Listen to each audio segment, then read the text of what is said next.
La quatrième alliance contractée avec Moïse se trouve dans Deutéronome 18. Elle dit ceci: l'Éternel ton Dieu te suscitera du milieu de toi, d'entre tes frères, un prophète comme moi. Vous l'écouterez. C'est la quatrième alliance de Dieu. Dieu parlait face à face avec Moïse, et Moïse donnait le message au peuple. Le Seigneur Jésus-Christ est mon Moïse céleste. Il vient en moi, et par lui, j'entends quotidiennement la voix de Dieu. Je peux venir à lui et lui dire: Seigneur Jésus-Christ, s'il te plaît, révèle-moi la volonté de ton Père, montre-moi ton plan céleste. Ainsi, nous pouvons recevoir de lui quotidiennement tout ce que nous demandons pour notre instruction, notre conduite, notre secours. Il est un prophète vivant qui peut me donner tout ce qui est nécessaire pour mes besoins, ma vocation et mon appel. La cinquième alliance de Dieu fut contractée avec David dans 1 Samuel 7,12. Quand tes jours seront accomplis, que tu seras couché avec tes pères, j'élèverai ta postérité après toi, celui qui sera sorti de tes entrailles, et j'affermirai son règne. Ce sera lui qui bâtira une maison à mon nom, et j'affermirai pour toujours le trône de son royaume.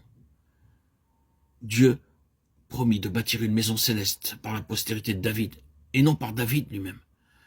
Dieu donna à David le modèle du temple dans 1 Chronique 28, 19. C'est par un écrit de sa main, dit David, que l'Éternel m'a donné le modèle du temple afin qu'il soit construit par Salomon.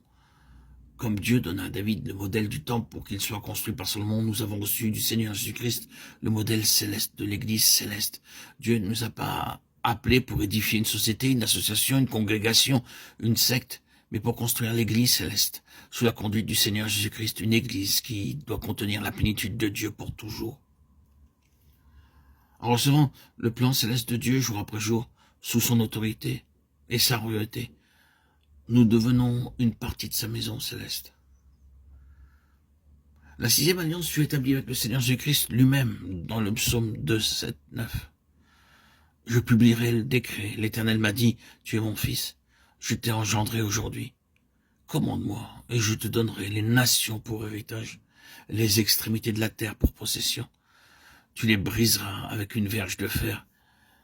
Tu les briseras comme le vase d'un potier.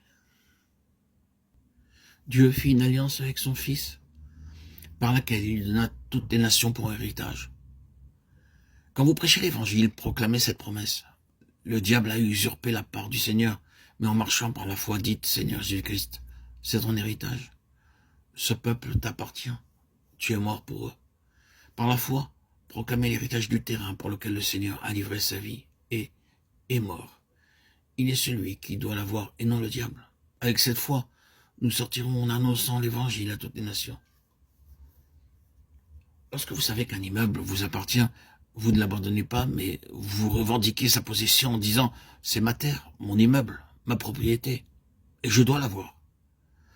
De la même manière, en tant que co-ouvriers, nous proclamons l'héritage de notre Seigneur parmi toutes les nations. Et à cette fin, l'Évangile est ainsi proclamé parmi toutes les nations.